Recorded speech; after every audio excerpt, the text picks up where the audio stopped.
Verstappen against Hamilton 2021. It's the title battle that will be going into Formula One history quicker than, well, Lewis Hamilton or Max Verstappen are on track. Those two drivers were a cut above the rest and gave us an incredible battle to follow all year. But what are some of Formula One's tightest championship victories? Well, here is 5 of our favourites. They're not all the tightest, but they're certainly some of the best that we could find here at GP Fans. Of course, hit the subscribe button down below to stay up to date with everything we do here at the channel. But now, here are our favourite 5 tight title battles. Mika Hakkinen, 1999.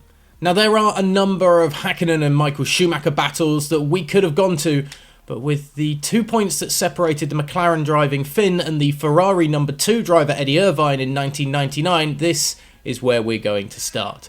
Irvine was thrust into the spotlight in '99 after a horror show of an accident for Schumacher at Silverstone left the German driver with a broken leg and time on the sidelines at the Scuderia.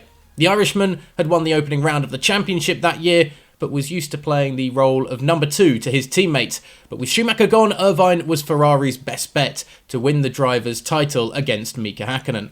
The McLaren driver suffered from retirements in Germany and Italy in the latter part of the year, while Irvine took back-to-back wins in Austria and Germany immediately after his teammate's crash. But failures to find the podium in 3 straight races in Belgium, Italy and at the European Grand Prix was too detrimental to Irvine's title bid, along with the resurgence of David Coulthard and Heinz-Harald Frentzen throwing their names into the mix as well for the title. That took vital points away from the Ferrari driver.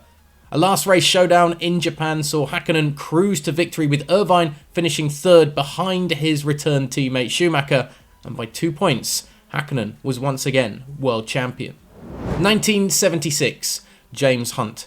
Now, if you want the long version of this title battle, just go and watch Rush. It's a great film that encapsulates the titanic scrap between Niki Lauda and James Hunt in 1976. But in brief, Lauda in the Ferrari was almost unstoppable to start the season, taking 4 wins and 2 second-place finishes in the first 6 races of the year, while Hunt was plagued with retirements and just 1 race win in Spain in that spell.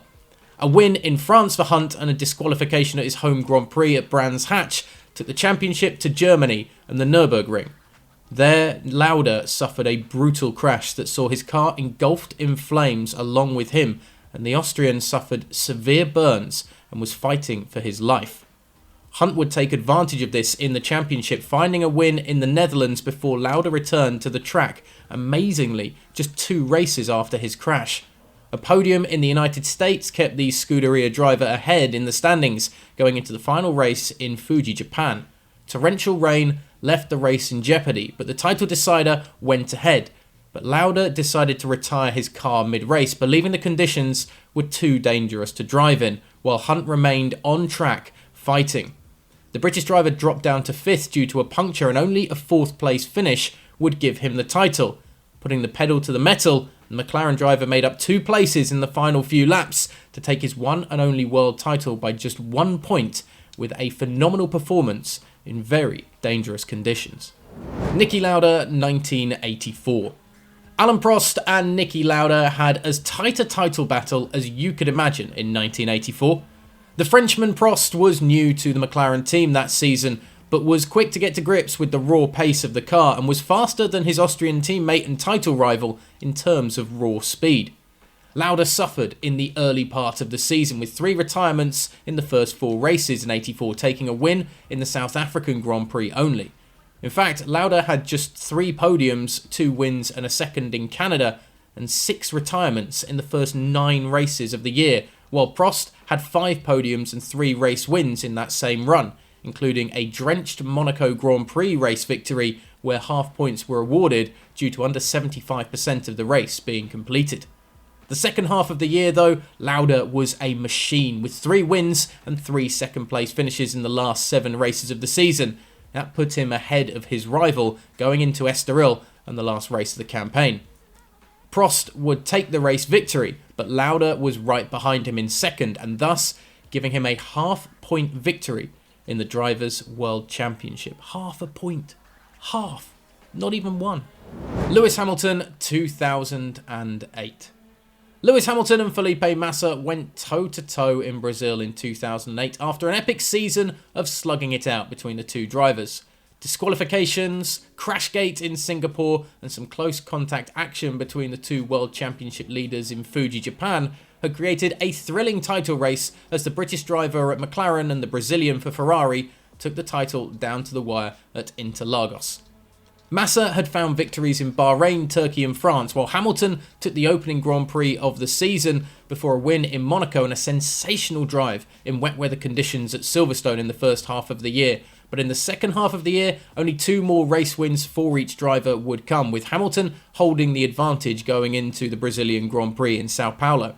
Massa, on home soil, was desperate to take the win and of course the title, and Hamilton going into the last lap was down to 8th while Massa crossed the line, leading to jubilation in the Ferrari garage and the Brazilians' family thinking that their man had done enough to take the title. But on the final corner of the final lap, Hamilton went up the inside of Timo Glock's struggling Toyota and raced round the uphill stretch to the finish, taking 7th and the world title by just 1 point after an overtake on the last corner. The Scuderia were devastated, as was Felipe Massa, who in hindsight said at least he won the race because he knows he couldn't have done anything more.